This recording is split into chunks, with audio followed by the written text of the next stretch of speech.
রাজগুজ্জ যোগ 34 নম্বর শ্লোকটি পাঠ করার প্রয়াস করব। ওম নমো ভগবতে বাসুদেবায়। ওম নমো ভগবতে বাসুদেবায়। ওম নমো ভগবতে বাসুদেবায়।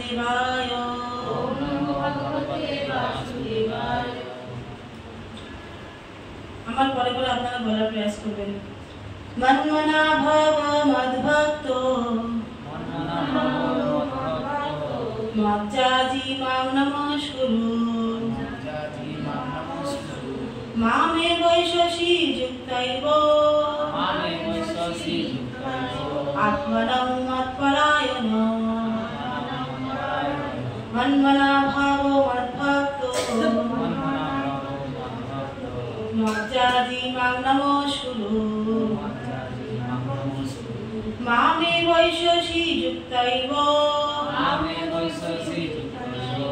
আত্মনং মৎপরায়ণ। এই শ্লোকের অনুবাদ। তোমার মনকে আমার ভাবনায় নিযুক্ত করো, আমার ভক্ত হও, আমার পূজা করো এবং আমাকে প্রণাম করো। এভাবে আমাতে উৎসর্গীকৃত হয়ে সম্পূর্ণরূপে আমাতে অভিনিবিষ্ট হলে নিঃসন্দেহে তুমি আমাকে লাভ করবে। সকলে বলুন, তোমার মনকে আমার ভাবনায় নিযুক্ত করো, আমার ভক্ত হও, আমার পূজা করো এবং আমাকে প্রণাম করো। এভাবে আমাতে উৎসর্গীকৃত হয়ে সম্পূর্ণরূপে আমাতে অভিনিবিষ্ট হলে নিঃসন্দেহে তুমি আমাকে লাভ করবে। কে বলছেন? কাকে বলছেন? অর্জুনকে না আমাদেরকে?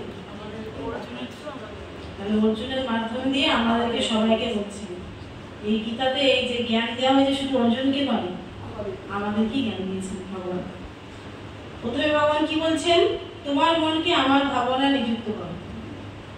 কি করে করবো আমরা ভগবানকে তার ভাবনা? হ্যাঁ,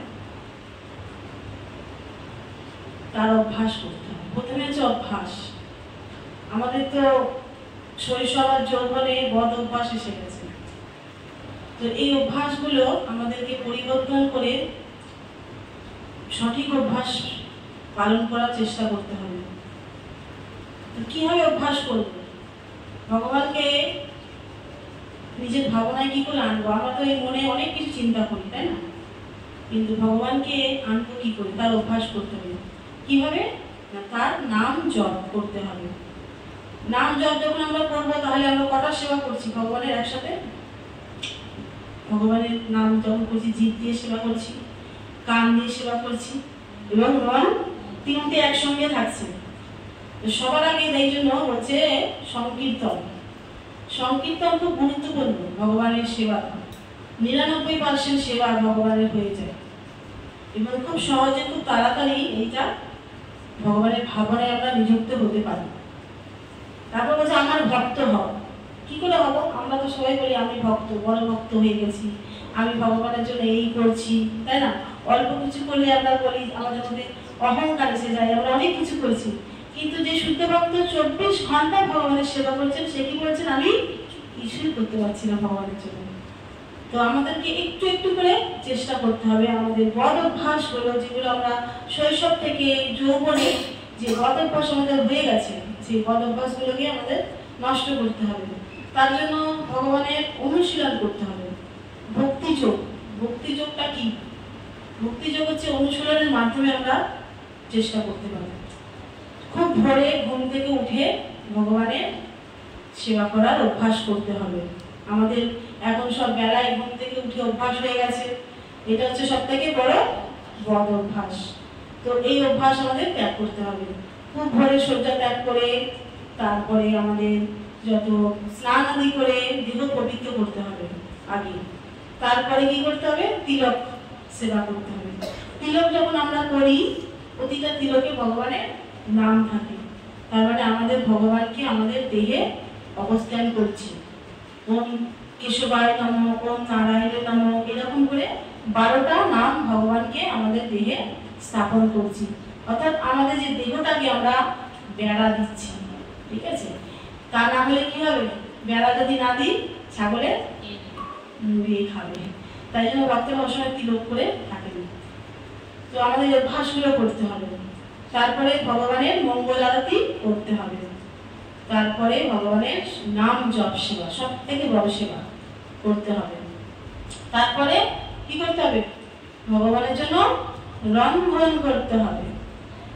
ভগবানের জন্য সুন্দর সুন্দর ভালো ভালো সবজি শাক নিয়ে এসে ভগবানের যেটা প্রিয়, মহাপ্রভুর যেটা প্রিয়, সেইগুলো আনতে হবে। কিন্তু আমাদের যেটা প্রিয় সেগুলো আমরা আনি, আমাদের সন্তানদের যেটা প্রিয় সেগুলো আমরা বাজার থেকে আনি।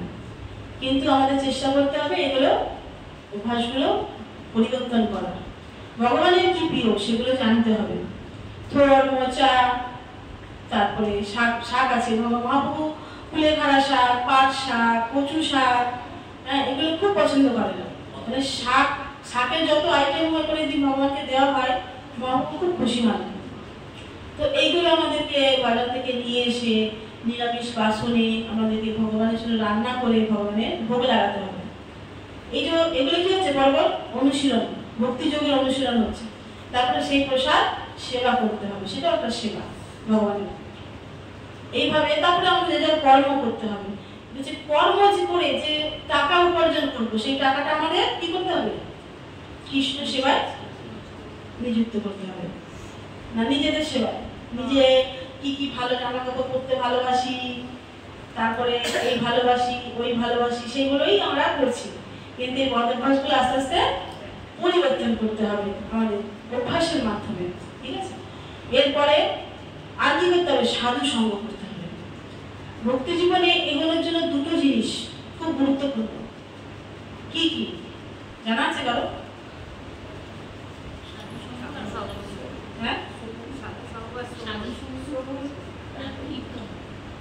শ্রবণ কীর্তনটা আছে, কিন্তু ভক্তি জীবনে অগ্রসর হওয়ার জন্য পারমার্থিক অগ্রসর হওয়ার জন্য দুটো কাজ আমাদের করা উচিত। দুটো আছে, সেটা হচ্ছে এক হচ্ছে বৈষ্ণব সেবা, ভগবানের সেবা। ভগবান খুশি হন না, ভগবানের কোনো কিছু অভাব নেই। ভগবান খুশি হন তার বৈষ্ণব তার ভক্তদের সেবা করবে, এটা আমরা সকলে জানি। আর কি? হরিনাম সংকীর্তন।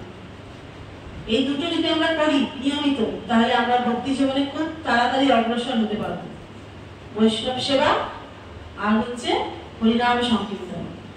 বললাম না যে হরিনাম সংকীর্তন করলে কটা সেবা একসঙ্গে হয়ে যাচ্ছে। আমরা যখন হরিনাম জপ করি ওটাকে জপ বলে, কিন্তু সংকীর্তন কোনটা? যেটা উচ্চস্বরে কীর্তন হয়। তো হরিনাম জপ করার সময় আমাদের মনটা এদিক ওদিক হয়ে যায়, তাই না? কিন্তু যখন সংকীর্তন হয় তখন কি হয়? মন এক জায়গায় থাকে। তাই সংকীর্তনটা বেশি গুরুত্বপূর্ণ। তাই আমাদেরকে কাছে মিলে সবসময় সংকীর্তন করতে হবে। এবং যখন আমি একা থাকবো, তখন যখন আমরা ভগবানের মন্দির মার্জন করছি, আমাদের মনে যেন মুখে যেন সবসময় ভগবানের নাম থাকে, না হিন্দি গান থাকবে, বাংলা গান, হিন্দি গান, এসব গান থাকবে। এগুলো আমাদের বড় অভ্যাস, এগুলো পরিত্যাগ করতে হবে। তারপরে ভগবানের যখন রান্না করবো তখন আমাদের কৃষি চিন্তা করবো, ধামের চিন্তা করবো, বৃন্দাবন ধাম, আমাদের নবদ্বীপ ধাম, সেগুলো চিন্তা করবো। হ্যাঁ, এইভাবে ভগবানের সেবা আমাদের 24 ঘন্টা তার শরণাগতির ফলে করতে হবে, অভ্যাস। কিন্তু আমরা তো এগুলো পারছি না, তাই না? কি করে পারবো? 1 মালা 2 মালা 4 মালা 6 মালা 8 মালা হবে না। ভগবান মহাপ্রভু দিয়ে গেছিলেন যে মিনিমাম 32 মালা জপ করতে হবে। মহাপ্রভু দিয়ে গেছেন 1 লক্ষ। বলছে যাদের ঘরে 1 লক্ষ জপ হয় তাদের ঘরেই মহাপ্রভু আসেন সেবা নিতে, ঠিক আছে? যাদের ঘরে 1 লক্ষ জপ হয়, এবার সবাই মিলে 4 জন ফ্যামিলি যদি সুরমালা করে তাহলে 1 লক্ষ হয়ে গেল। 64 মানে 1 লক্ষ।